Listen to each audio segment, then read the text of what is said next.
നേപ്പാളിൽ നിന്ന് ഒരു മലയാളി സുഹൃത്ത് നമ്മളോടൊപ്പം ടെലിഫോൺ ലൈനിൽ ചേരുന്നുണ്ട്. ശ്രീ രഞ്ജൻ എന്നാണ് അദ്ദേഹത്തിന്റെ പേര്. രഞ്ജൻ, ശ്രീ രഞ്ജൻ, താങ്കൾക്ക് കേൾക്കാമോ? കേൾക്കാം. കാഠ്മണ്ഡുവിലാണോ താങ്കൾ ഉള്ളത് ഇപ്പോൾ? അതെ, ഞാൻ കാഠ്മണ്ഡുവിലാണുള്ളത്. എന്താണ് അവിടുത്തെ സ്ഥിതി?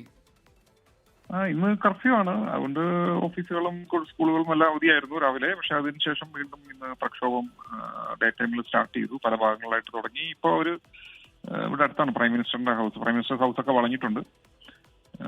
സർക്കാർ ഓഫീസുകൾ അതിക്രമിച്ച് കയറുന്നുണ്ട്. അവിടുത്തെ അകത്ത് കയറി ടച്ച് തകർക്കുന്നത് കാണാം ഈ ലോക്കൽ സോഷ്യൽ മീഡിയ വീഡിയോസിലൂടെ. പിന്നെ 3 മന്ത്രിമാർ രാജിവെച്ചിട്ടുണ്ട്. ബാക്കി നേപ്പാളി കോൺഗ്രസ് ബാക്കി ഇനിയുള്ള മന്ത്രിമാർ അതിനകത്ത് 2 ഗ്രൂപ്പുണ്ട് ശരിക്കും പറഞ്ഞു കഴിഞ്ഞാൽ. അപ്പം കൊയ്രാള ഗ്രൂപ്പുണ്ട്. കൊയ്രാള ഗ്രൂപ്പ് ഇതുവരെ രാജിവെച്ചിട്ടില്ല.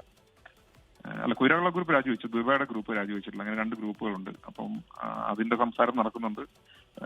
കോൺഗ്രസ് പിന്തുണ പിൻവലിക്കണം എന്നുള്ളതാണ് ഒരു വിഭാഗത്തിന്റെ വാദം. പക്ഷെ പിന്തുണ പിൻവലിച്ചു കഴിഞ്ഞാൽ ഇവിടുത്തെ ഒരു സിസ്റ്റം ബ്രേക്ക് ചെയ്യും എന്നുള്ളൊരു കാരണമാണ് കോൺഗ്രസ് പറയുന്നതെന്ന് തോന്നുന്നു. പിന്തുണ പിൻവലിച്ചു കഴിഞ്ഞാൽ പ്രധാനമന്ത്രി ഗവൺമെന്റ് ന്യൂനപക്ഷമാകുമ്പോഴത്തേക്കും സിസ്റ്റം ബ്രേക്ക് ചെയ്യും. അവർക്ക് സിസ്റ്റം ബ്രേക്ക് ചെയ്യേണ്ട എന്നുള്ളതാണ് കോൺഗ്രസ് പറയുന്ന ഒരു വാദം. പ്രൈം മിനിസ്റ്റർ ഇവിടുന്ന് രക്ഷപ്പെട്ടേക്കും എന്ന് വാർത്തയുണ്ട്. രഞ്ജൻ, ഇപ്പോഴുള്ളത് കാഠ്മണ്ഡുവിലാണല്ലേ? നമ്മളിപ്പോ ദൃശ്യങ്ങളിൽ കാണുന്നത് സൈന്യത്തിന് നേരെ പോലും കല്ലെറിഞ്ഞ് എത്തുന്ന പ്രക്ഷോഭകരാണ്.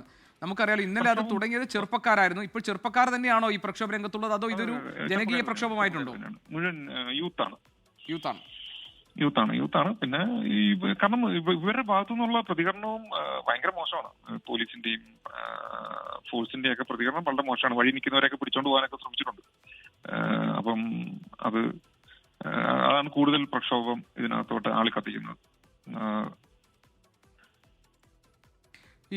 ഇനിയിപ്പോഴീ പ്രധാനമന്ത്രി രാജ്യം വിടാൻ ഒരുങ്ങി നിൽക്കുന്നു എന്നൊക്കെ ചില റിപ്പോർട്ടുകൾ അവിടെ നിന്ന് വരുന്നുണ്ട്. അവിടുത്തെ മാധ്യമങ്ങൾ എങ്ങനെയാണ് കാര്യങ്ങൾ റിപ്പോർട്ട് ചെയ്യുന്നത്? പ്രധാനമന്ത്രിയുടെ വീട് ഒരു വളഞ്ഞിട്ടുണ്ട്. പ്രധാനമന്ത്രി പക്ഷെ അതിനകത്ത് അവിടെ പ്രധാനമന്ത്രി ഉണ്ടോന്ന് ഒന്നും കൺഫേമായ ന്യൂസ് ഇല്ല, അതിനുള്ളിൽ പ്രധാനമന്ത്രി ഉണ്ടോ എന്നുള്ളത്.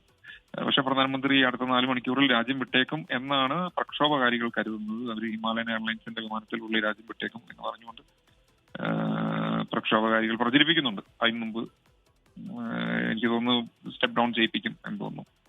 ശ്രീ രഞ്ജൻ, താങ്കൾ നാട്ടിലെവിടെയാണ്? നാട്ടിൽ കോട്ടയത്താണ്.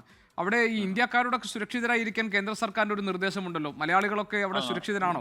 സർക്കിളിൽ വന്നിട്ടുണ്ട്. മലയാളികളൊക്കെ സേഫാണ്. ഇവിടെ വളരെ കുറച്ച് മലയാളികളേ ഉള്ളൂ. നമ്മളൊരു 10-15 കുടുംബം അങ്ങേറ്റം അത്രയേ ഉള്ളൂ മലയാളികളായിട്ടുള്ളത്. അവരെല്ലാം സുരക്ഷിതരാണല്ലോ അല്ലേ? അവരെല്ലാം സേഫാണ്. ഇതിപ്പോൾ എന്താണ് ഇതിൽ സംഭവിക്കാൻ സാധ്യത ഉള്ളത് രഞ്ജൻ? സംഭവിക്കാൻ സാധ്യതയുള്ളത് പ്രൈം മിനിസ്റ്റർ സ്റ്റെപ്പ് ഡൗൺ ചെയ്യേണ്ടി വരും. ചെയ്യാതെ പറ്റില്ല.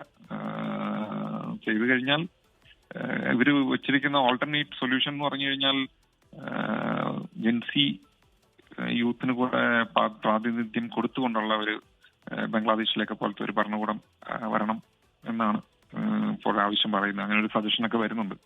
ശരി, വളരെയധികം നന്ദി ശ്രീ രഞ്ജൻ ജയചന്ദ്രൻ. അദ്ദേഹത്തിന്റെ നാട് ഇവിടെ കോട്ടയത്താണ്. കാഠ്മണ്ഡുവിൽ നിന്നാണ് രഞ്ജൻ നമ്മളോട് സംസാരിച്ചത്. അവിടുത്തെ സ്ഥിതിവിശേഷവും സാഹചര്യവും എന്താണ് എന്ന് രഞ്ജൻ വിശദീകരിച്ച് തരികയായിരുന്നു. വളരെയധികം നന്ദി ശ്രീ രഞ്ജൻ ഈ വിവരങ്ങൾ നൽകിയതിന്.